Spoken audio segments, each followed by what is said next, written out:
Hi, I'm Bill Collins with Interstate Truck Driving School. Welcome to today's CDL Safety Tips. Today we're going to be talking about one of the very important tasks that a CDL truck driver has to do every single day. And I want to see if you can figure out what we're going to talk about today by asking you some questions. Question number one, what does a CDL truck driver have to do within the first 50 miles of every trip they take? Need a hint?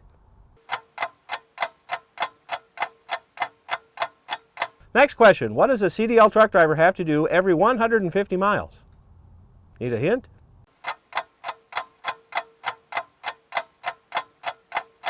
Next question, what does a CDL truck driver have to do every 3 hours?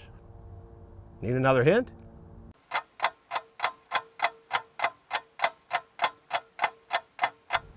And one last question, what does a CDL truck driver have to do every change of duty status? Need one more hint? Well, the correct answer to all four questions is an en-route inspection. The Federal Motor Carrier Safety Administration requires CDL truck drivers to do their first en-route inspection within 50 miles of their trip, and then subsequently every 150 miles or 3 hours, whichever is less, they have to do another inspection, and at every change of duty status. All right, well, it's about time for me to do an en-route inspection now. So I see that there's a rest area ahead 3/4 of a mile. So what I'm going to do is pull off and go through my en-route inspection. So I'm in the correct lane all set, so traffic's looking good. This will be an easy on and off and do a quick en-route inspection. So I'll slide off the freeway, and of course the first thing I got to look for here is my exit ramp speed. It's telling me 30 miles an hour, so I'm going to gear it down here. A little bit of my engine brake, bring my speed down. Very conscientious about these ramp speeds. Make sure that I'm at the correct speed for these things. And now, of course, what I got to do in this rest area here is I got to find the correct area to go for the trucks. And they'll always tell you that. So it looks like up ahead here, I'm just going to stay straight ahead to go into the truck area. So I'll pull off into one of the parking spots and then do my en-route inspection. Looks pretty quiet in here. Sometimes you come in here at night and it can be pretty busy. But we just got a few trucks in here today. So I'll get my choice of parking spots.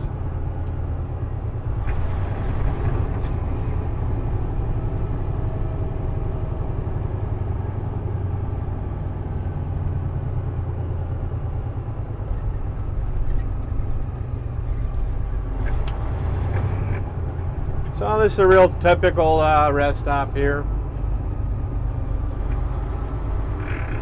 Nice big wide parking spaces make it real easy to slip in here and get straightened out.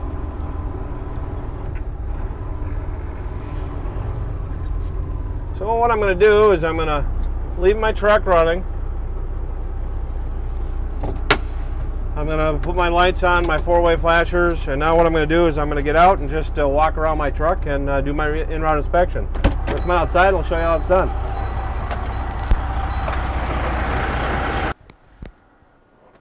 Alright, so now what I'm going to do is I'm going to walk all the way around my truck and trailer and check everything. First stop is to check my connections, make sure everything's secure there.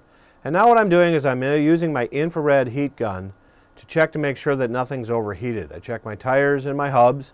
I check to make sure that there's no grease leaking out of any of my hubs. So I'm going to check all the tires on the truck and the trailer, make sure everything's in good shape, make sure the tires are properly inflated. If they were underinflated, they'd be overheated, and that's how I'd pick it up with the heat gun there. Check to make sure all my doors are secure, all my lights are working.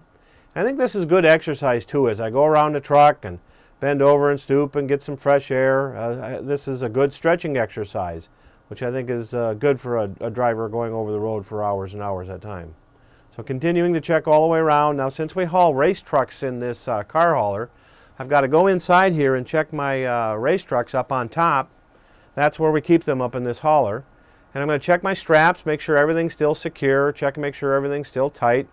We've got different 4 points of contact on all of these vehicles. I check my straps, check my binders, make sure everything's all still tight.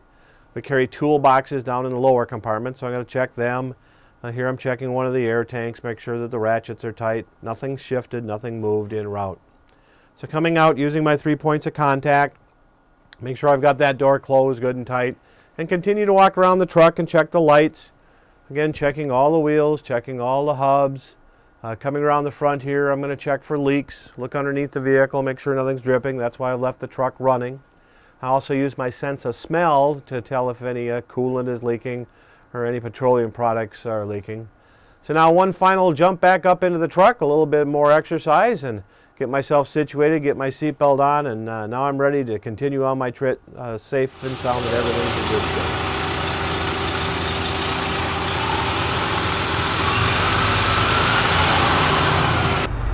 Okay, that's all it took to do our in-route inspection.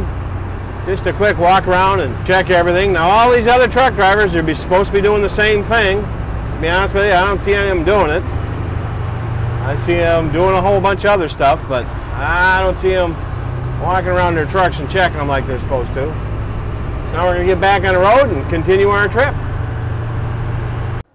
All right, here we have an example of what a flatbed driver's got to do in their in-route inspection.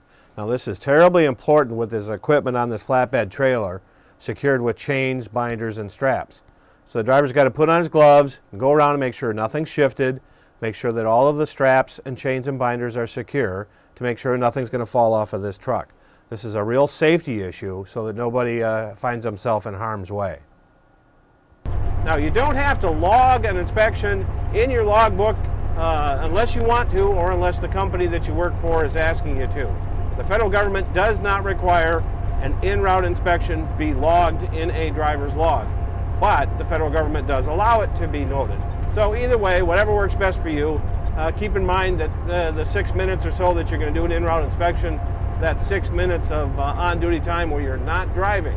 So that can be helpful if you're trying to get in a full 11-hour day. Well, there you have our CDL safety tips for today, talking about in-route inspections. I hope you found this information helpful and useful. Elementary, my dear Watson. Thanks again for watching. I'm Bill Collins with Interstate Truck Driving School. Check us out on the web at www.interstatedriving.com. Have a good day, but more important, have a safe day.